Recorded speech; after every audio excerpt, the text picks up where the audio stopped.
You know that scene in Into the Wild where he ditches everything and just rides into the wilderness? Yeah, now imagine that, but he's on a classic 350 with a saddlebag full of parathas and a backrest his amma insisted on. Welcome back to Man Machine Garage, folks. I'm Adi, marine engineer by degree, biker by destiny, and this mic, it's just an extension of my handlebar da. And today, we're tuning into something every classic 350 owner secretly dreams about, turning your simple city ride into a damn touring machine. But I'm not riding solo on this episode. Sitting across from me, legs already up on my crash guard like it's a bloody recliner, is my brother from another throttle, Kabir. Road tripper, ex-Goa bartender, now turned full-time Himalayan whisperer. And probably the only guy I know who's done Kanyakumari to Leh with no saddle stays, no fog lamps, and apparently no fear of road rash. Bro, come on, don't start with that. That ride built character, okay? You don't need saddle stays when you've got Jugaad spirit and a bungee cord from Mapusa market. Jugaad spirit. Bro, your saddlebag was literally melting on the exhaust by Humpy. I still remember the smell. Smelled like burnt ambition. Yeah, says the guy who used a packet of Good Day biscuits as a wind deflector once. Don't knock it till you've tried it. Aerodynamics on a budget, my friend. So yeah, today we're talking the real deal. How to set up your classic 350 for long distance touring without making it look like an awkward Swiss Army knife. Saddlebags, backrests, windshields, what to buy, what to avoid, and how to make it all work without turning your bike into a meme. So if you're planning your first long ride or just tired of arriving at your destination shaped like a question mark, stay tuned. This is the episode you didn't know you Let's needed. start where We'll be every back good in a tour starts, packing your damn bike right. And no, I'm not talking about stuffing your backpack till it cuts off circulation to your kidneys. I am talking saddlebags, bro. Storage with style. Oof, my favorite topic. Because nothing says, I have no idea what I'm doing, like a giant duffel bag tied with two charging cables to the pillion seat. True story. I saw a guy once with a school bag zip-tied sideways, raincoat flapping like a parachute. Poor fellow was doing 60 in a straight line, but it looked like he was fighting a cyclone. So here's the real deal. If you're on a classic 350 and thinking of touring, 15 to 25 liters per side is the sweet spot. You don't need your whole wardrobe. Just weekend essentials, maybe an extra pair of socks if you plan on bathing, with some of your clearly don't. True story. Bro, no shade, but one of my riding buddies legit packed hair serum and a portable speaker.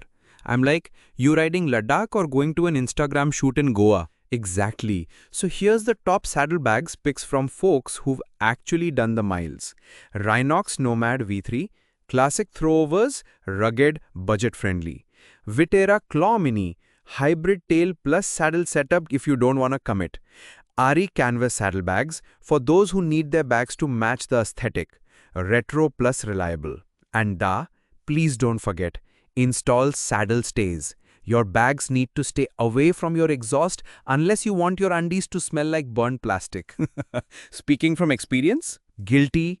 One time, one side of my bag was slowly melting and I thought it was divine intervention. Smell only I didn't get. My socks fused into one. Bro, no. Bro, yes. So yeah, quick release buckles are great. Rain covers even better. You don't want to open your bag after 300 kilometers to find a chai-scented soup made of wet t-shirts, leaking toothpaste and dreams. All right.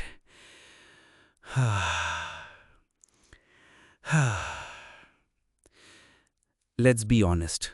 Riding long distance isn't just about being tough. It's about being smart. And that starts with not having to unpack your entire life every time you need a phone charger. All right? Coming up, backrests, aka the difference between feeling supported and feeling like a Jenga tower by the time you for reach some your real dhaba stop. talk. Backrests. Bro, how the hell did you ride 3000 kilometers without one? Ugh, with tears in my eyes and pain in my everything. I swear by day 3 my spine started negotiating its own peace treaty. No backrest, no support, just vibes and caffeine. See, that's what I mean. Folks think it's just a pillion thing, but a proper classic 350 backrest, game changer. It adds posture support even if you're solo. And if you've got a pillion, it's basically the difference between romantic ride and relationship ending argument by day 2. Facts. Bro, I had a girl once who came with me on a 200-kilometer ride without a backrest. By the time we hit the second fuel stop, she was threatening to Uber back from the middle of nowhere. I bet she never rode with you again. Nope. She rides with a guy who owns a Himalayan now. Has a bloody GV box and heated grips. I lost her to lumbar support, man. Oof, that hurts more than chain slap. So here's what's working for most classic riders today. The Royal Enfield Genuine Touring Backrest, padded with either chrome or matte black finish. Looks factory fit, feels solid. And if you're cheap like me, those aftermarket backrests with a tiny luggage rack, not bad. Just make sure it doesn't wobble like a politician's promise. Pro tip, get one that supports a tail carrier plate. You can throw a duffel bag, tent roll, whatever. Total luggage sandwich between the backrest and your bum. Also bro, one underrated benefit. Backrests act like a second brake. Ever had a heavy pillion lean back too far during a sudden stop? Oof, bro, yes. Almost turned my classic into a seesaw once. After that ride, I installed the backrest and told her to hold the grab rail like life depended on it. It does sometimes. So to all you riders thinking, I'll skip the backrest, don't. Your spine, your pillion and your future love life will thank you. Coming up next, windshields. The invisible friend you never knew you needed until the wind started smacking you in the face like a dosa. You're cruising at 90 on the highway. Helmet zipped, gloves snug, and then whack!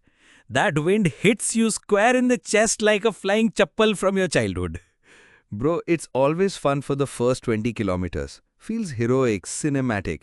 Then your neck starts doing bhangra, your shoulders cramp up, and your body screaming, why didn't you buy that bloody windshield? Right. I was in denial for the longest time. Thought it was just for show. But one weekend ride to Rishikesh later, I was like, nope, this is war. So here's the deal. Mid-height windshields are where it's at. You don't want to hide behind a glass wall.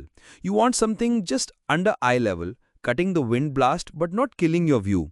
And don't get those overly tall windshields, da. You'll end up with helmet buffeting, that annoying vibration that makes your head feel like a bobblehead on a tractor. Preach. That's why polycarbonate is the gold standard. Not just for durability, but also for optical clarity. You want to see through that thing on misty mornings and starry nights. What have you got on your Hunter, bro? Zana, adjustable height.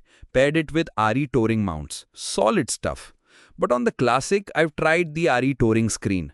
OEM fit, sleek, doesn't ruin the bike's silhouette. Same here. Looks subtle, doesn't scream I'm trying too hard. Exor also has some decent options. But always, I repeat, angle it right. A badly tilted windshield is just a giant hand slapping your helmet every time you cross 80. Bro, I once adjusted mine mid-ride using a multi-tool while going 60. Not my proudest moment. You deserve a black eye for that, honestly. But listen, a good windshield doesn't just help with wind. It reduces fatigue, improves fuel efficiency a tiny bit, and just makes the ride smoother. Like adding suspension to the air itself. And for night riders, it keeps bugs out of your teeth, bro. That's all the science I need. Real talk. So, saddlebags, backrest and windshield. That's your holy trinity of classic 350 touring. But wait, we've still got a bonus round. Coming up, the underrated accessories that'll take your ride from decent to, damn bro, you ride like that? You've got your saddlebags mounted, your bags got backup, and your face isn't getting wind punched anymore. Let's talk bonus mods. The little things, the unsung heroes of every long ride. AKA the difference between nice ride bro and bro your setup's tight. You look like you're riding to Ladakh every weekend. Exactly. First up, tank bags. I swear by them now. Phone mount pocket on top, wallet inside, maybe some candy for sugar crashes. Quick to grab, quick to detach. And if you've ever had to dig through your saddlebag on the side of a highway while a bus honks behind you, you'll know why a tank bag is godsend. Next, auxiliary fog lamps. Not just for the badass look, okay? At 3 AM on a foggy patch between two dhabas, that extra throw can save your life. But please da. Use a proper relay kit. Don't wire it like a Diwali light string. Seen bikes go full electrical disco because someone cheaped out. True. Then we've got cruise pegs or highway footrests. A small shift in foot position can save your knees over a 500-kilometer day. Trust me, your future arthritis will thank you. Also USB charger mount. Charge your phone, GoPro, or that Bluetooth speaker you swear you'll never use but always carry anyway. And finally, the real touring tip is comfort isn't luxury, it's fuel. Every kilometer you ride without pain or frustration is a kilometer you'll enjoy. That's the difference between reaching somewhere and riding to somewhere. Man, that's deep. Did you read that off a saddlebag tag? No, bro. It came from the soul. Or maybe from my lower back pain after riding to Spiti with no pegs and a half-melted duffel. Classic, Adi. So, folks, here's the takeaway. Touring on a Classic 350 is not just possible, it's bloody beautiful. But build the bike for it. Don't just bolt on gear, curate it. Your body will thank you, your pillion will love you, and your bike, she'll feel more like home every ride. You can't outrun the wind, but you can ride through it if you build your machine right. Thanks for tuning in to Man Machine Garage. I've been Adi. He's been Kabir. And this was your Ride Ready episode on turning your Classic 350 into a touring beast. See you on the highway, brothers and sisters. Until then, keep your visor clean, your tank full, and your soul geared for the next ride.